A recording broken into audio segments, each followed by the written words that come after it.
রামিসার সাথে যে ঘটনাটা ঘটেছে, প্রতিনিয়ত এই ধরনের ঘটনা আমাদের আশেপাশে ঘটতেছে। দেখেন একটা কাজের মেয়ে, সেও নিরাপদ না যে বাড়িতে কাজ করে। সেই বাড়ির মালিক দেখেন তার দিকে কেমন হায়নার দৃষ্টিতে তাকাচ্ছে। ভাই মেয়েরা আসলে আজকে কোন জায়গায় নিরাপদ আপনি বলতে পারেন? এই যে রামিসার যে নরপিশাচ তার বিচার করেই কিন্তু আপনারা ভাববেন না যে সব বিচার মনে হয় শেষ। সব নরপিশাচ মনে হয় মুক্তি পেয়ে যাবে, না। এইরকম হাজারো নরপিশাচ, হাজারো কালপিট আমাদের আশেপাশে ঘুরে বেড়ায়।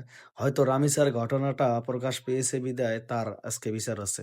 কিন্তু এই ধরনের কালপিট যারা আছে তারা চোখের আড়ালে সবার অজান্তে থেকে যায়। এইজন্য বলছি ভাই এই ভিডিওটা এত পরিমাণ শেয়ার করে দিবেন, এখান থেকে সবাই বুঝতে পারবে যে রামিসার নরপিশাচের বিচার করেই কিন্তু বিচার শেষ নয়। এরকম হাজারো ঘটনা আমাদের আশেপাশে ঘটতাছে।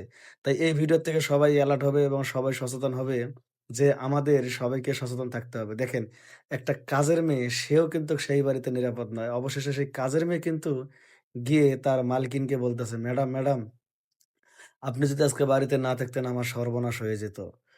তখন দেখেন তার ম্যাডাম বলতেছে, "এই তুই কি বলিস এসব? কার দ্বারা এখানে সর্বনাশ হবে?"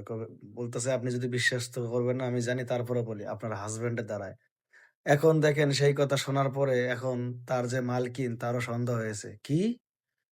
আয় আমার সাথে। এখন দেখেন সে তাকে নিয়ে এসে হাতে নাতেই কিন্তু প্রমাণ করবে এবং এই মালকিন যে একটা বিচার করবে তার স্বামীর বিরুদ্ধে, এটা দেখে ভাই সত্যি মন ভরে যাবে।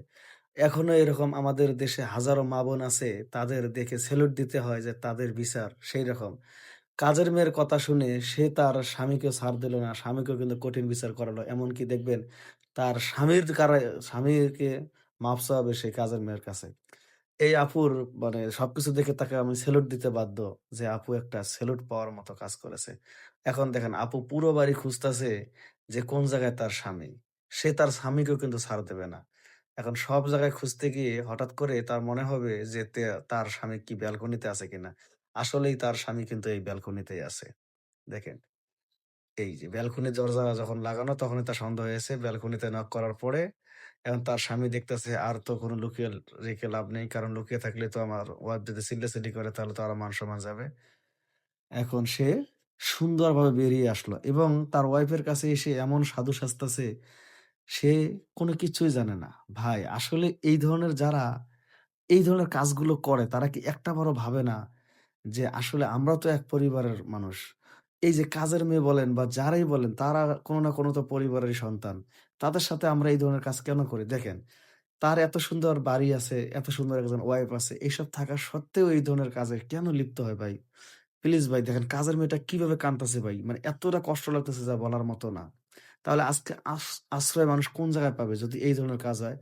এখন দেখেন এই আপুর বিচার দেখে আমি সেলুট। সেই আপু কিন্তু তার স্বামীকে পাঠিয়েছে সেই কাজের মেয়ের কাছে, "যাও। তুমি ওর কাছে ভুল করছো, তুমি ওর কাছে মাপ চাইবা।" দেখেন, লোকটাও কিন্তু তার ভুল বুঝতে পেরেছে। এখন এসে বলতেছে, "বোন, আমারে দেখে তুই ভয় পাস না। তুই আমারে মাফ করে দিস। এই যে আমি হাত জোড় করতেছি, কান ধরতেছি।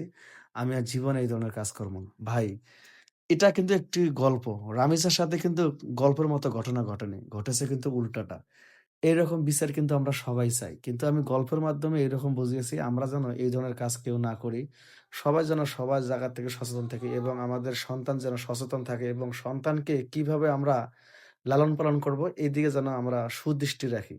আমাদের সন্তান কোথায় যাচ্ছে বা দেরি হচ্ছে কিনা বাড়িতে আসতে এই জিনিসগুলো আপনারা নজরে রাখবেন। আর এই ভাই যে ভুল স্বীকার করেছে ভাইকে সেলুট। আর এই ভাইয়ের ওয়াইফের জন্য একটা লাইক হয়ে যাক। আমি আবারও বলছি ভিডিওটা বানানো হয়েছে শুধুমাত্র সচেতনমূলক। কেউ ভুল বুঝবেন না। তো সবাই ভালো থাকবেন, সুস্থ থাকবেন। আল্লাহ হাফেজ।